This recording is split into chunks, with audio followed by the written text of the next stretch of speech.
Hello. Welcome to another edition of the Sky Hamilton Show on FanStream Sports.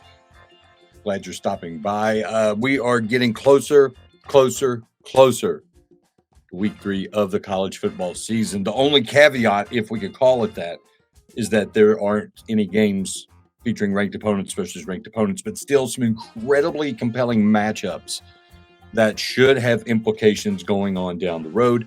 And also some games that'll give us a better sense of who teams really are at this point, what we should expect going forward. Some teams still figuring out their identities, which is kind of troubling when you think about it, because I know the rosters aren't the same from year to year to year, especially in this age of the transfer portal. But after having spring practice, after going through summer camp, you should have an idea of who you are. And even more troubling than that, than the team that doesn't know who it is the team that can't figure out what it wants to be. And these are some of the things we're going to discuss when Connor O'Gara, columnist for Saturday Down South, he's going to join us in a few minutes. And we're going to discuss team identities. We're going to discuss, of course, the Southeastern Conference. What the heck is going on with that league? The most dominant conference in all the land for the better part of a decade and a half. Not looking like that right now by any stretch of the imagination. What is the explanation? And then, of course, we're obligated to dive into the Alabama issue. That's a good way to frame it. The Alabama issue. What's going on with the Crimson Tide? Is this the end? Has the Dynasty run out of gas? Oh, all this, that, and the other. We'll get into that with Connor O'Gara when he joins us in just a few minutes. Couple of quick headlines. One is serious and the other is, well, not really that serious. Dartmouth of the Ivy League. 15 Dartmouth men's basketball players have filed a petition with the National Labor Relations Board. They want to unionize. They want to join the local SEIU Local 560. Woo! And so it begins. And we've known this is going to be coming for some time. We've known that the end game for all of this with NIL, transfer portal, we know that organizing was the end game. And it seems that we've hit that point now with this move by these athletes, these men's basketball players at Dartmouth. So that's something we'll keep an eye on going forward. And I have to think we'll probably explore that next week. I'll get a sports let me see if I can fix this light. Oh, look at there. Oh, look at there. Oh, look at there.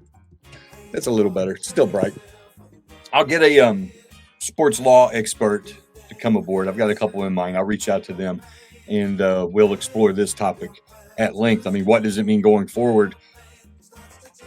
Who knows? It's going to be the Wild West, and it's already the Wild West. The other topic, and again, serious but not serious.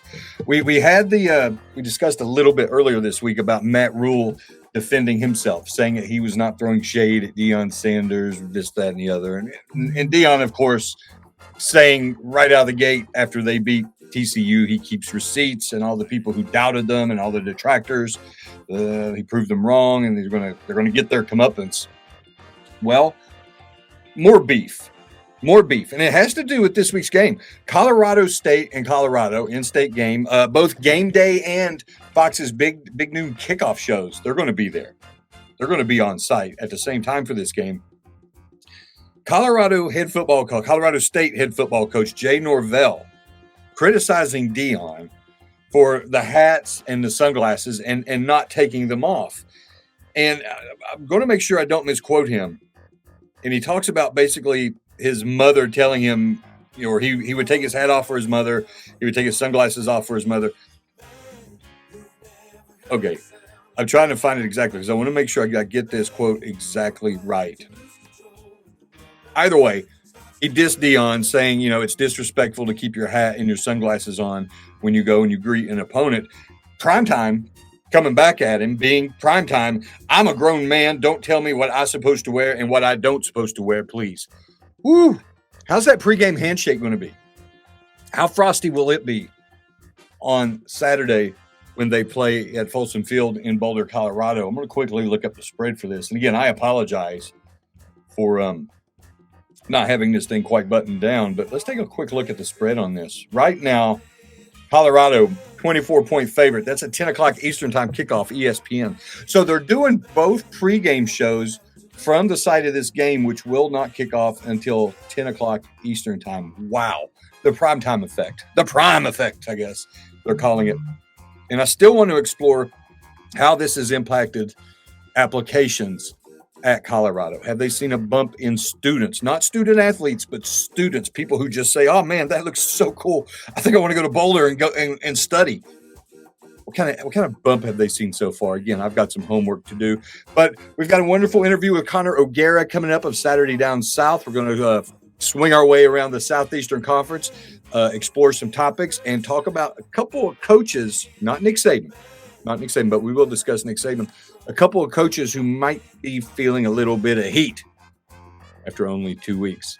Stick around. More of the Scott Hamilton Show on the other side. Hello, sports fans. FanStream Sports. Hey, you like golf? There's a good chance you do, because I said so. But what do you need playing golf? Well, you need clubs. Right? Clubs, you need balls. The thing that people don't usually think about is that golf bag. And that's what most people see when they look at your golf clubs, like right off the bat. And if you've got a raggedy bag, it's not doing you any favors, bud. So get you a new bag. Go over to orca-golf.com. Orca-golf.com. Why are you going there? You're going there because you want a golf bag, but you want one that's kind of screams you. So you want to pick the colors. For you can use your 30, own custom 60, colors. 90. Maybe you have a logo in mind. Maybe it's your Or the merger. logo. You're like Prince. You just have a symbol. That's the case. Dude, you can get your logo on there. Your name. Just get it done exactly like what you want it done. By actual designers. Nothing goes out of their factory without the approval of the founder, Erica Bennett, who is just brilliant. We've seen some of her bags. We've got one of them actually in the studio.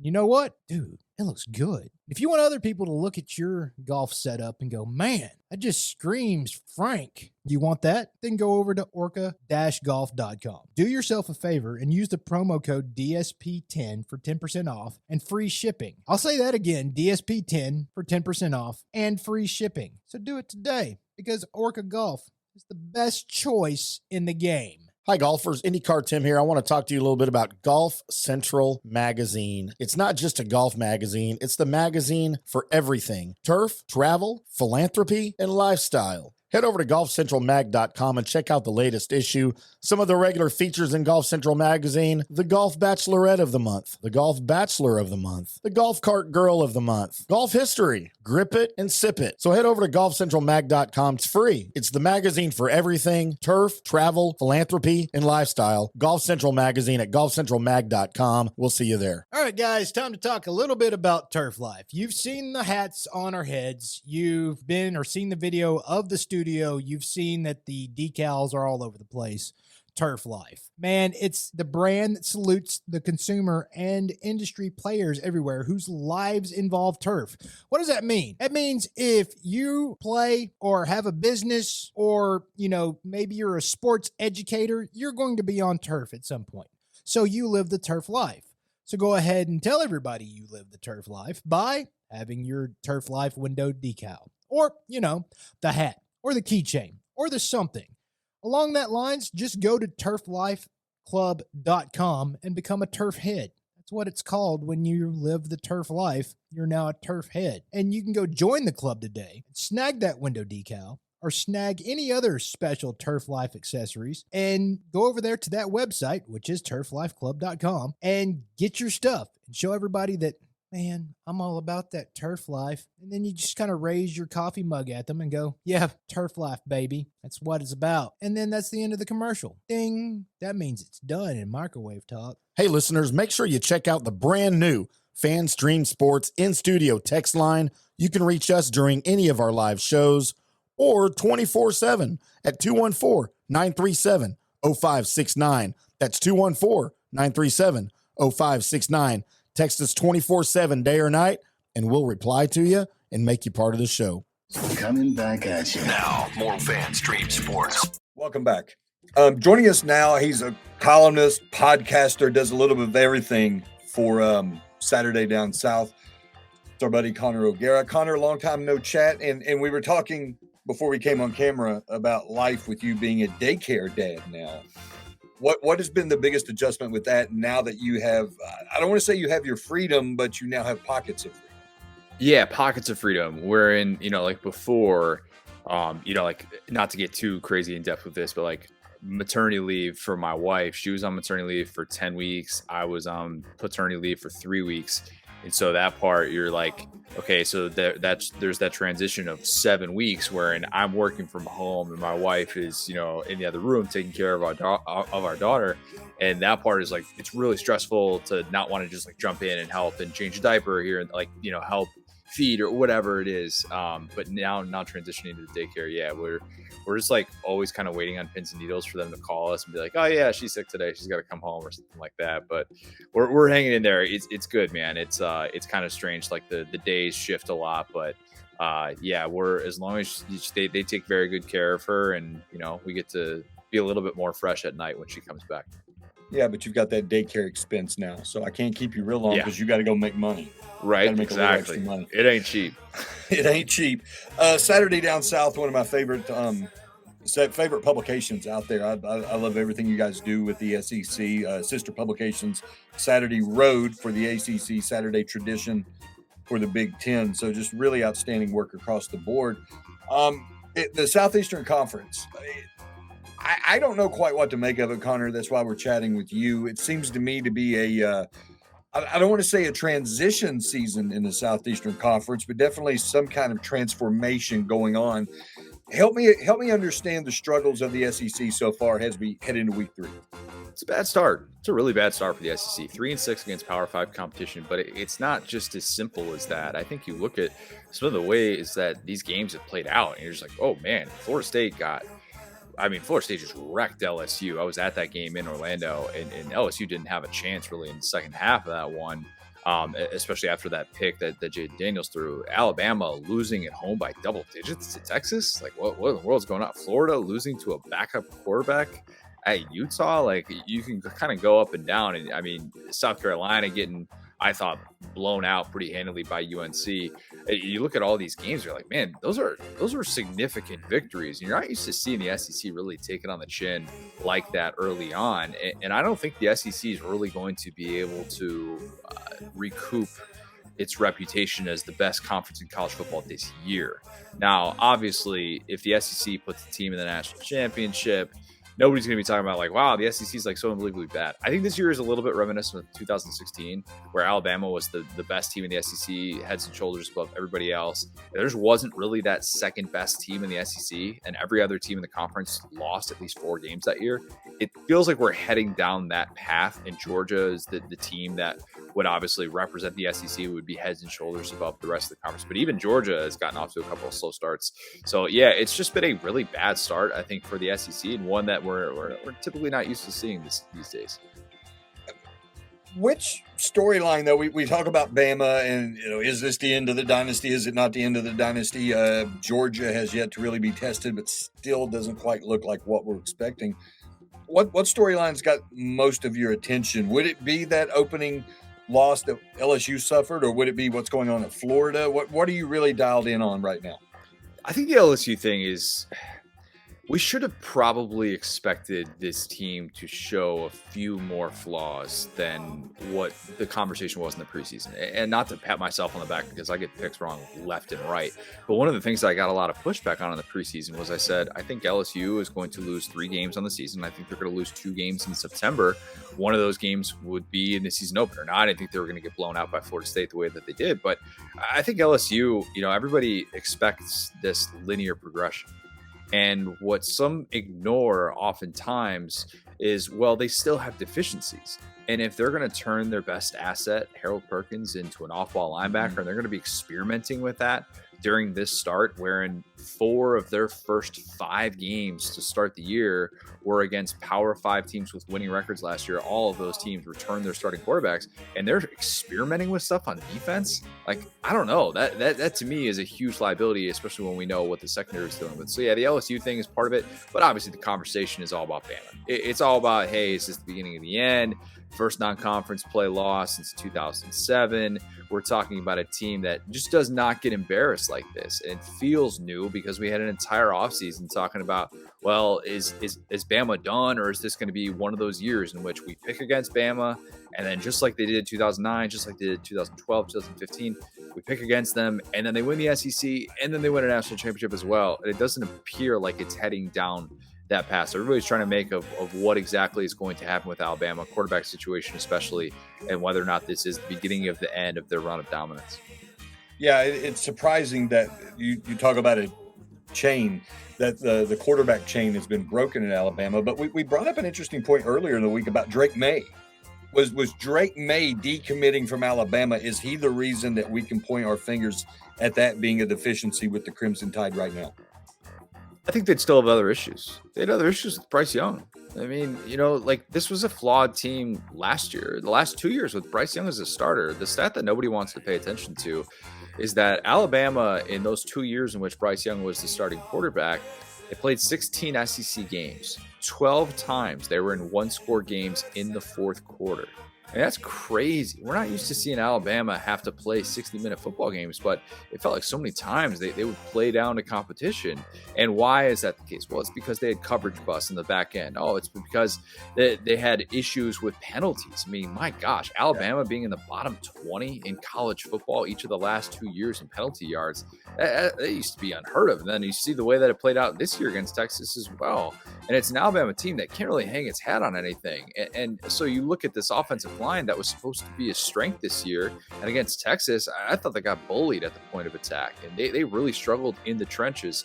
And Alabama right now is in a bit of an identity crisis, and I think there were signs of it the last 2 years, but they had Bryce Young, and they were able to work through that. And yeah, if they had a starting quarterback right now, they probably could have worked through that Texas game in a different sort of way. Maybe Drake May would have been the answer, but I still think it's a team that's just got issues that have probably been able to be overcome barely because of the presence of Bryce Young. Let's switch gears a little bit, go over to the SEC East, or what is left of the SEC East, I guess last year of that. Florida, year 2 under Billy Napier. How hot is his seat? I mean, is there a groundswell of support there to go ahead and start looking for somebody else, or do you think he's got a long leash?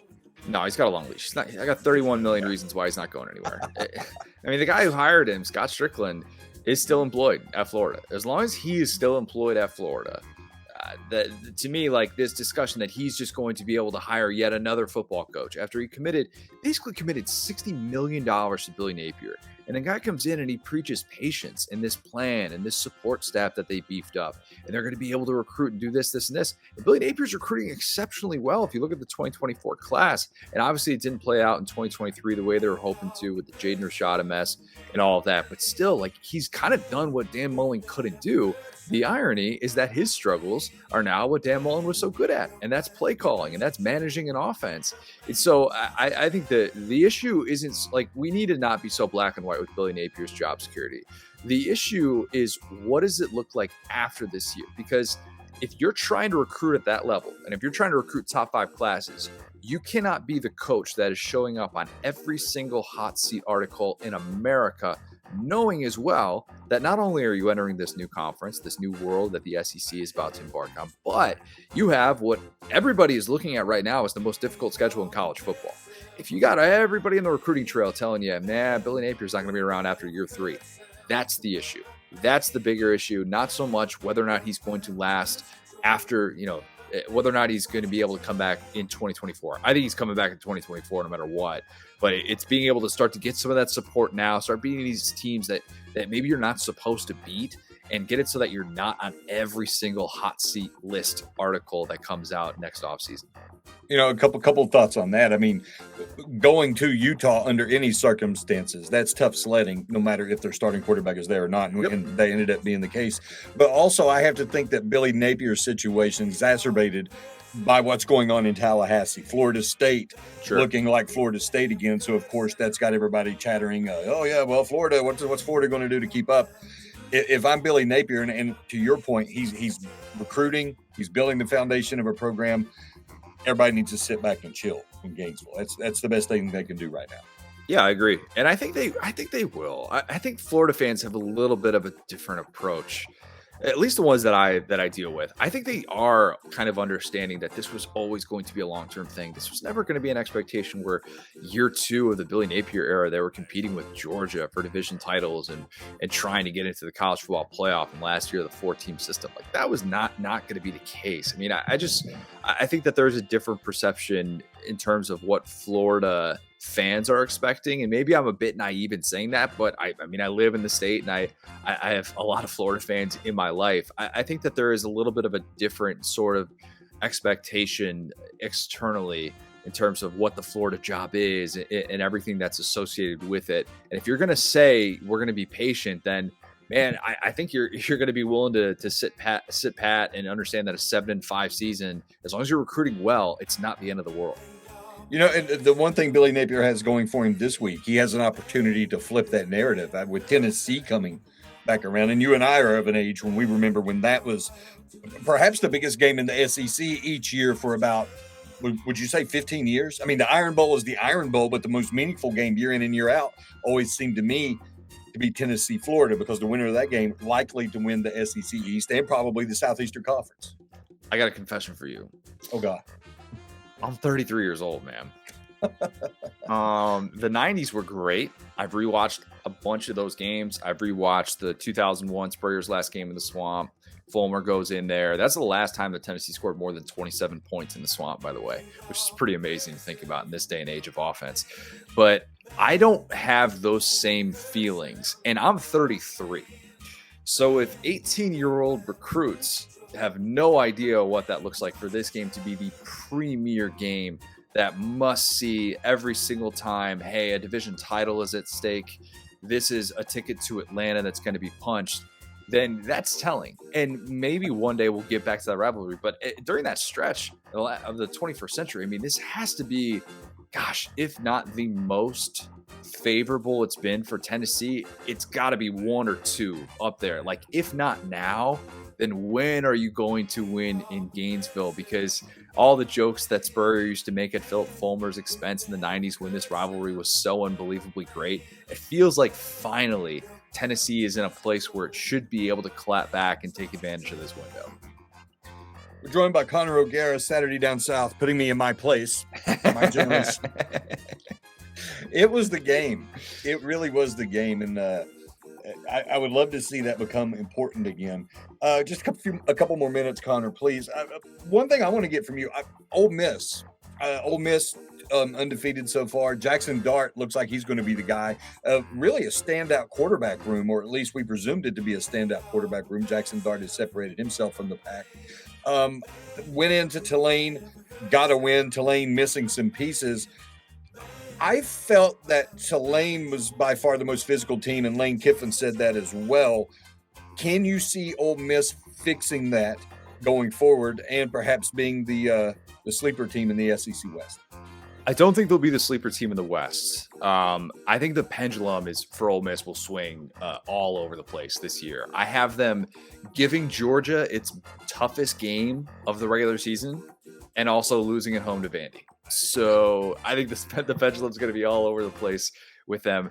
But, you know, it's interesting because I'm a Jackson Dart skeptic. I am not a believer. I think the splits between FBS teams with a winning record versus FBS teams without a winning record, they're pretty stark. I mean, they're pretty significant. That drop off there is very obvious. I loved how clutch he was in the defining moments of that game when he was able to avoid that rusher and find Michael Trigg for that huge touchdown there. I thought that was the biggest moment of his career. I really did. On a day in which Quinshon Judkins was bottled up, they have not gotten the ground game going. And Lane Kiffin has expressed concern with the offensive line. It's kind of an SEC-wide deal if you look at some of the offensive line play so far outside of maybe like Tennessee. But yeah, I mean, I think it's a real concern because their best asset is Quinshon Judkins. And when your best asset, the SEC leading rusher, the preseason All-American, his longest rush of the year so far is 13 yards, and teams are really selling out to stop him, at some point you want to get him right. You want to get him going, and you want him to avoid that proverbial sophomore slump that we've seen other great freshman sensations in the SEC kind of fall into, the Nick Chubbs, Todd Gurley, Marcus Lattimore, all those guys. But I look at this and I think, well, he's healthy. as long as he's healthy and he feels good, I think that offensive line's going to get things figured out. I think they get things figured out this week against Georgia Tech. How much of it do you think is merely having a lot of video of Judkins now, as to where last year we knew he was a talented player, but we hadn't really seen him perform? There's probably some of that. Top of the scouting report in the SEC and being like, all right, well, Kiffin's got 3 backs, got to prepare for Zach Evans, got to prepare for Ulysses Bentley last year. It's kind of like, all right, well, you know the scheme, the zone blocking, whatever it is that you got to prepare for. And you kind of don't really assume that a true freshman who is a 3-star recruit is going to come in and do the things that he did. So yeah, there's definitely some of that there. And you saw it with what Tulane was trying to do and the way that they had guys at the line of scrimmage. I mean, they really made it a point to try and shut him down, and they have veteran dudes up front. So that wasn't necessarily a stunner, but yeah, I mean, the guy's he's going to be everywhere. When you explode in this conference, that's just the nature of the beast. And it's going to be his job to try and handle that. But I mean, I love the kid. It's unbelievable that he was only a 3-star recruit. Lord knows there was no shortage of film of him on high school. The guy had 1 billion carries at Pike Road in Alabama and was somebody that Lane obviously was able to kind of get in on the ground floor on. But yeah, I hope that better days are ahead for him and he can stay healthy this year. And Connor, my last topic, and I'd be remiss if I didn't touch on this, UL Monroe heading into Texas A&M. Does Jimbo basically have to put up 70 points to quiet any critics? I'm sorry, Bobby Petrino, does he have to? I think the Bobby Petrino thing's worked out. I do. I loved what Connor Wigman showed against Miami. Yeah. And maybe I'm in the minority. Maybe my expectations for A&M's offense have been so low. But if you're actually looking at this just through an objective lens, and you're looking at what Connor Wigman has done against pressure and the throws that he's making and some of the things that the receivers are doing downfield for those explosive chunk plays, man, it's impressive. And they haven't had that the last 2 years. The problem is that their offensive line isn't at the 2020 levels that we thought it could be at. And their defense is, it's woof, man. Like, outside of when that defensive line can make a big time play, it just looks like they're a huge chunk play waiting to happen on the other end. And Tyler Van Dyke made some incredible plays in that game. Really like to see that. Hopefully a bounce back year for the Miami quarterback. But, man, the defense is just an issue. I think DJ Durkin's job security is far more pressing of a matter than Jimbo Fisher's job security with a $76.8 million buyout. It's Connor O'Gara, Saturday Down South. Follow him on Twitter at CJ O'Gara. Connor, what are you working on? Working on everything, man. We got a lot of stuff. Working on everything all the time. A lot of great podcast stuff.